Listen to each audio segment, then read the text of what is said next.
It's hard enough to be alone in the darkness, endlessly staring off into the nothingness, looking for meaning. But what do you do when the nothingness stares back? When it whispers to you with its words of madness? What do you do when those words start to make more and more sense? Welcome, humble adventurers, to my realm of knowledge and mystery. Here, in my cursed library, are endless tomes and scrolls on the darkest and evilest foes in all the realms. Be they from Dungeons & Dragons, Pathfinder, the many worlds of darkness, or any realm in between. Welcome to the Dastardly Decimal System. I'm your caretaker of the corrupt, the librarian, Castor Cain. And supervising, as always, is Vega the cat.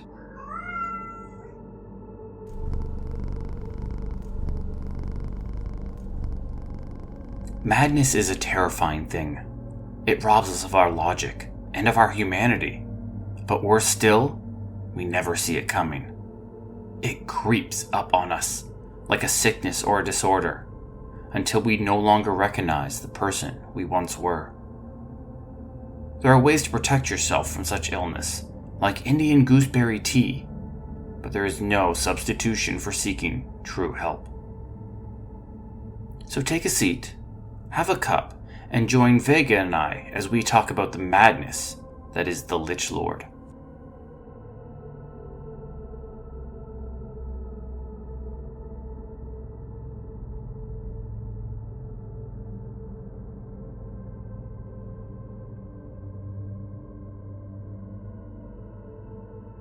The Lich-Lord is a frightening entity that stands a head taller than most. His face possesses no skin or muscles. It was simply a bare skull attached to a skeletal body. He wears dark-colored robes, 1,000 years out of date, and a headpiece that adds another couple of feet on his already imposing height. His cloak is adorned with trinkets and metal talismans as several magical blades hang by his waist. His magic is a sickly green hue that seems to infect the air around him.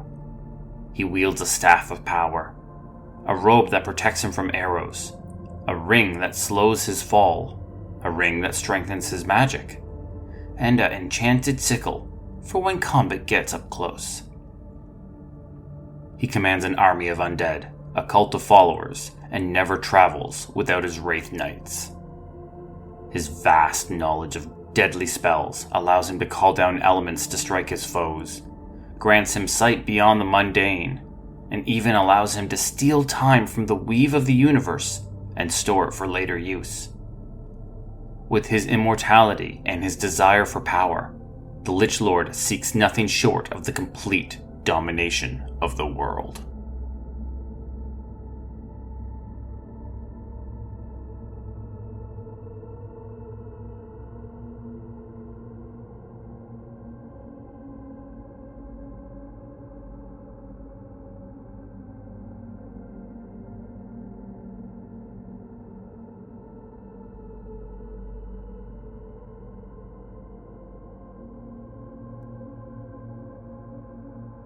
Long ago, the great city of Felstad stood at the center of a magical empire.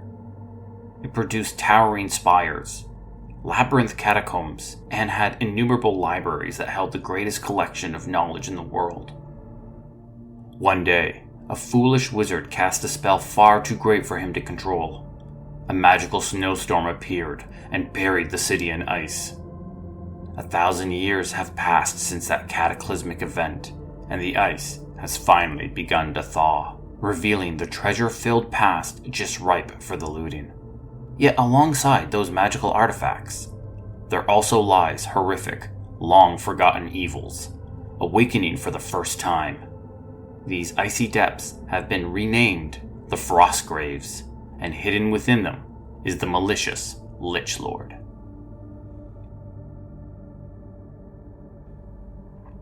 The Lich-Lord was born with a name, just like the rest of us. But if it was ever known at all, it is simply known only to him. Most writings of the Lich-Lord were lost in the same manner that he was, buried beneath the seemingly infinite glaciers of ice. What we do know is in that time of Felstad, there was a mage of some renown. He was an important man in the city, and a skilled caster. The mage was a hungry man, eager to study a new spell or learn a new aspect of magic. Now perhaps this mage was once the greatest of all, possessing skills beyond any other. But nobody stays on top forever. There is always some young upstart ready to dethrone the king. How long before some young mage outdid him? How long until the world passed him behind? Frightened by this, he dove deep into the forbidden books, desperate to learn a stronger magic, regardless of the cost. We know that the mage succumbed to the lure of necromancy, slowly being corrupted by its dark magic as he studied the forbidden books and the writings of madmen. He descended into dark, soundless dungeons and began to experiment. Deducing that the only true path to power was through immortality, he performed a ritual that ripped his soul from his body, only to force it back into his lifeless corpse. He became a creature of death and a lich of vast, magical power.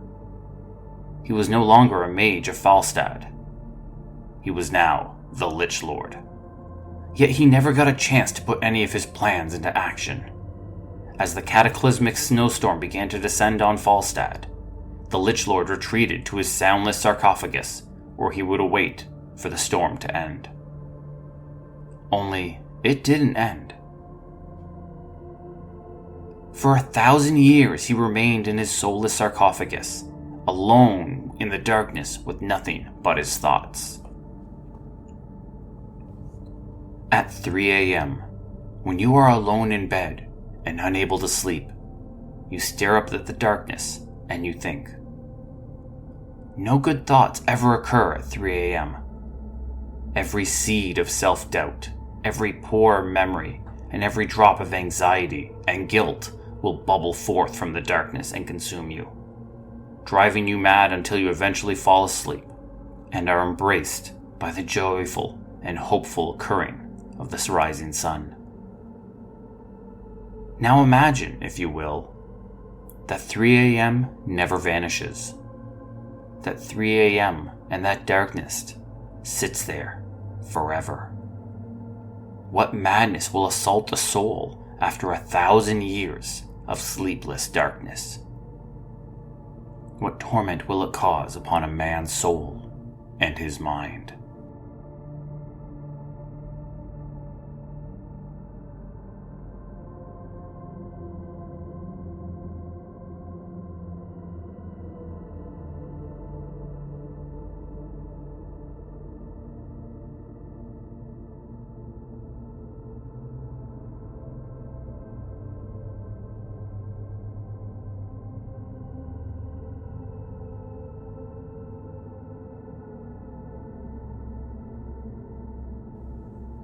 When the moon stepped before the sun, bringing night in the middle of the day, the world let out a shudder.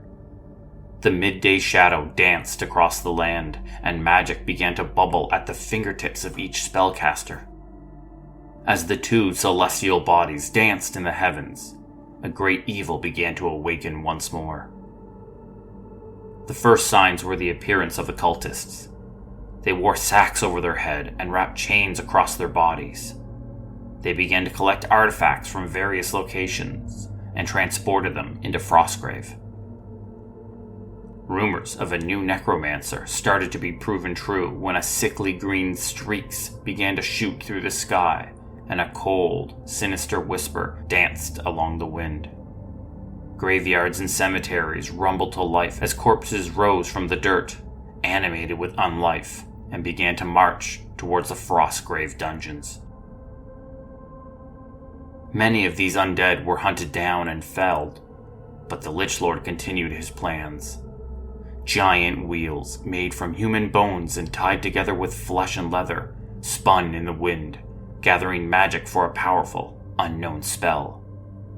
Many of these contraptions were found and destroyed by wizards and their warbands, but the Lich King continued on.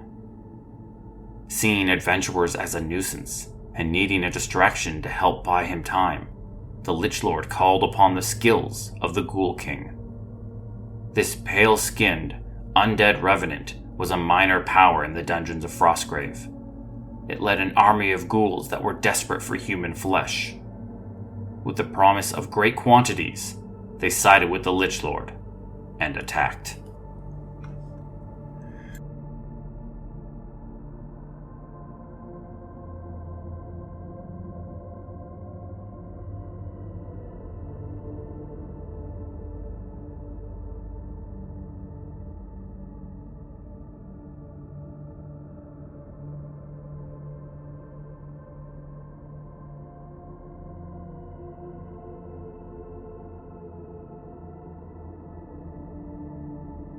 For weeks on end, the Frostgrave skies have been dark and sinister. Fog and mist have been a constant element, never dissipating, as the ruins seem eerily silent, absorbing all noise. Men and women have been disappearing at an alarming rate, and bag-headed cultists have become a permanent sight within the city. Even the greedy, treasure-hungry wizards had thought it wise to pack up and leave. Those still foolish enough to descend into the ruins found it full of undead. Ready to launch his campaign, the Lich-Lord began to cast his strongest of spells. In an instant, he darkened the sky, turning the world from day into night. He summoned a powerful storm and caused sickly green bolts of lightning to crash down, turning buildings into rubble and rock and assaulting the city for hours. As quickly as it arrived, it vanished. The storm suddenly ended, and the world went quiet. Then the earth began to shudder and groan, and an ear-shattering shriek filled the air. The ground ripped apart as motes of earth began to rip away from the ground and float upwards, forming a massive, floating fortress held to the ground by a series of large, sinister chains. Each link thunderously clanking as they were pulled tight. The floating castle hovered above Frostgrave. The Lich-Lord's domination had begun. Many ran, desperate to flee before things got worse. But some thought otherwise. Some wizards theorized that the Lich-Lord was at his weakest after casting such a spell. If they were ever going to best the Lich-Lord, the time was now. In the land of Frostgrave, wizards and their warbands are known for being powerful, deadly, and above all else, greedy. They were not known for being trustworthy or for working together. Yet as the Lich-Lord hovered above them, they knew they had no choice but to work together. The warbands fought together as they ripped through the legion of undead that resided in the manor. They fought through the Lich-Lord's forces, slaying his Wraith Knights and cultists. The Lich-Lord was no simple foe. He slew wizards and warriors by the dozens, reanimating them almost instantly before turning them back on their allies. He would drain the life from wizards to heal the very wounds they caused. The Lich-Lord's necromancy would cause the living bodies to decay mid-fight before blasting them with waves of destruction. Sickly green lightning would blast bodies apart, only to reform them as new undead allies. And those foolish enough to bring undead to fight the Lich-Lord suddenly found their minions turned against him. When the Lich-Lord was finally slain, the magic that held his body together finally released. So too did the magic that held up the floating fortress. Wizards quickly escaped as the fortress fell back to earth, crashing into the ruins of Frostgrave, returning the Lich-Lord's corpse back to its final resting place, never to move again.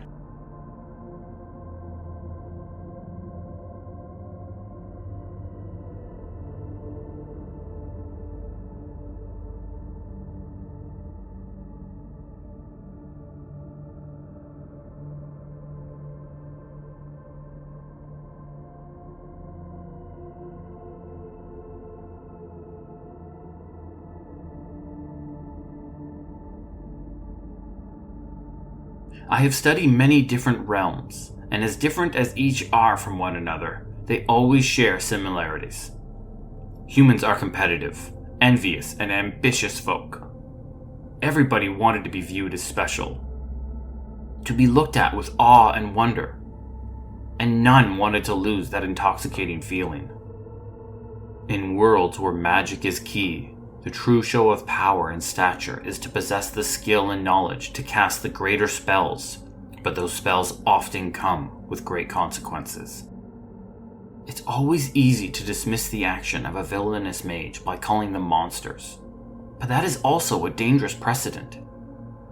Realm after realm is filled with stories of the best mages falling to darkness, to evil, and to cruelty. And if the best of us can fall, what hope is there for the rest of us?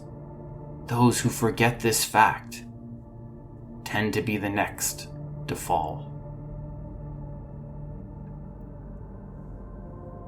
It seems that our tea has run out. I hope this aids in your frozen campaigns. Join me again in my library for more stories and lore about the darkest villains from the darkest realms. This has been the Dastardly Decimal System, and once again, I am your librarian, Castor Cain, and with me as always is Vega.